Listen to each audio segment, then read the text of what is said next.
Assalamualaikum students. In this lecture we will discuss about physics important MCQs. It is our class number 2. पिछले lecture में भी हमने physics के MCQs किए जो बहुत ही आसान थे। अगर आप लोगों ने सुने होंगे तो आप लोगों को उम्मीद है कि पता होगा और आप लोगों ने उनको याद भी किया होगा। आज हम फिर डेफिनेशन साथ करेंगे और साथ में उनकी एग्जांपल्स करेंगे। तो चलते हैं अपने क्वेश्चंस की जानिब। And our first question is what are significant figures? आपने 9th में भी पढ़ा होगा और 11th में भी पढ़ा होगा कि significant figures होते क्या हैं। All the accurately known digits के जो एक मेजरमेंट होती है, एक एक्सप्रेशन जो हमारे पास होता है उसमें accurately known digits जिन्हें हमें पता होता है और जो डाउटफुल जो शक वाले होते हैं digits in an expression are called significant figures। अब नेक्स्ट लेक्चर में हम इसके रूल्स भी करेंगे। अभी तो हम इसकी जस्ट एग्जांपल्स करेंगे, आपको बताएंगे, लेकिन नेक्स्ट लेक्चर में हम इसके रूल्स भी करेंगे कि किस तरह सिग्निफिकेंट फिगर्स को लगाया जाता है। तो ये देखें, ये शक वाले हैं ये सिग्निफिकेंट है या नहीं, इसलिए हम इसको डाउटफुल कहते हैं और ये हमें पता है कि ये सिग्निफिकेंट है क्योंकि non zero digits are always significant. For example, अब हमें एक एग्जाम्पल दी गई है, उसमें हमने बताना कि कितने सिग्निफिकेंट हैं। तो ये डिजिट है और डिजिट बार डाउटफुल आया तो इसका मतलब कि सिग्निफिकेंट है। अगर ये पहले आता डाउटफुल फिर एक्यूरेटली आते तो ये नॉन सिग्निफिकेंट होना था। तो नेक्स्ट लेक्चर में हम रूल्स पढ़ेंगे। अब चलते हैं इसके सेकंड क्वेश्चन की तरफ जिसमें हम सारी एग्जाम्पल्स ही करेंगे।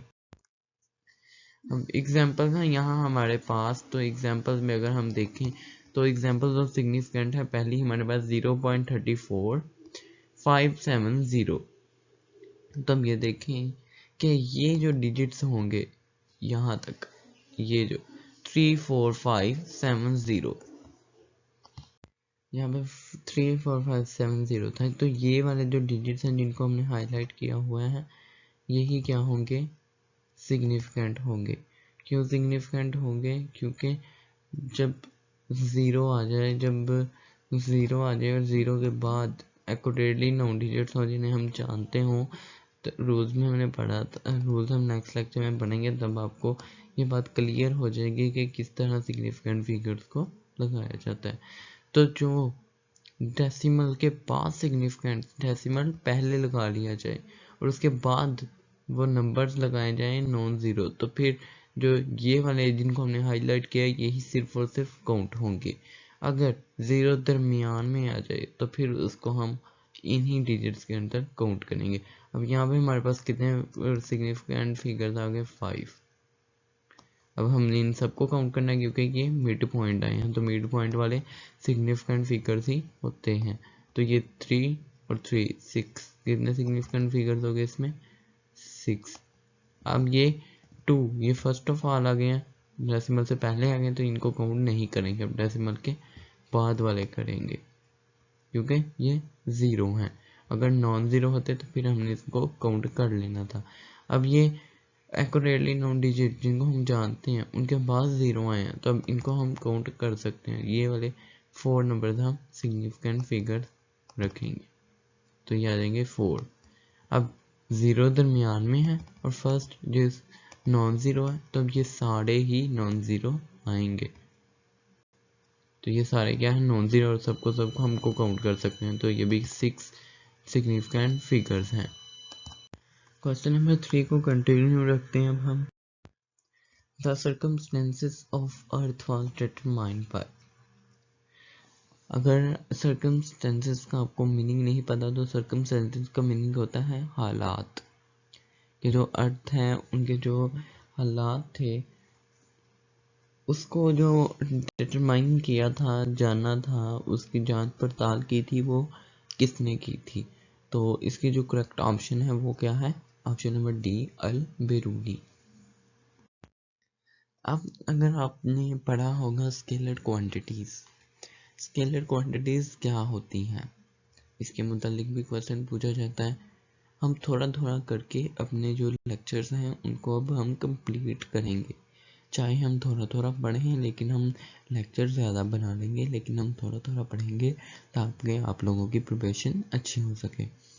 तो स्केलर क्वांटिटीज़ ऐसी होती हैं जिनका बस मैग्नीट्यूड हमें पता होता है, उनकी हमें डायरेक्शन नहीं पता होती। मैग्नीट्यूड मीन्स शिद्दत, वो कितना ज़्यादा है, लेकिन हमें ये नहीं पता होता कि वो किस डायरेक्शन में मूव कर रहा है। तो जैसे मैथ हमें पता वज़न कितना ज़्यादा है, अब ये नहीं पता वो किस डायरेक्शन में, अपवर्ड या डाउनवर्ड। डिस्टेंस है, उसने कितना ज़्यादा डिस्टेंस कवर किया, लेकिन ये नहीं पता किस डायरेक्शन में किया। स्पीड है तो वो कितनी स्पीड पे गया, ये नहीं पता कौन सी डायरेक्शन वाली स्पीड में गया, किस डायरेक्शन को उसने मूव किया इतनी स्पीड पे। टाइम है तो कितने टाइम उसने ये किया, लेकिन हमें डायरेक्शन इन सब में क्या है मालूम नहीं है।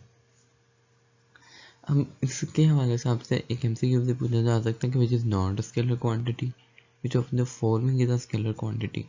इसकी और भी बहुत सी एग्जांपल्स हैं। तो इसके मध्य मुकाबले में कौन सी क्वांटिटीज़ हैं, वेक्टर क्वांटिटीज़, वो हम नेक्स्ट लेक्चर में इनके साथ ही करेंगे। उसमें हम इनके हवाले से MCQ सारे डालेंगे। अब हमारे पास इसी के हवाले से चैप्टर नंबर 2 है, तो उसमें से हम देख लेते हैं कि मोशन क्या होता है। मोशन के हम इस बॉडी को, किसी बॉडी को मोशन में तब कहेंगे जब वो अपनी पोजीशन चेंज करे अपने इर्द गिर्द के माहौल की, या अपने इर्द गिर्द के जो उसके चीज़ें हैं उनकी रिस्पेक्ट से, उसके मुताबिक अपनी जो है वो पोजीशन चेंज कर सके। जैसे आप लोग वॉक कर रहे हैं, जो बाकी चीज़ें हैं वो रेस्ट में होती हैं।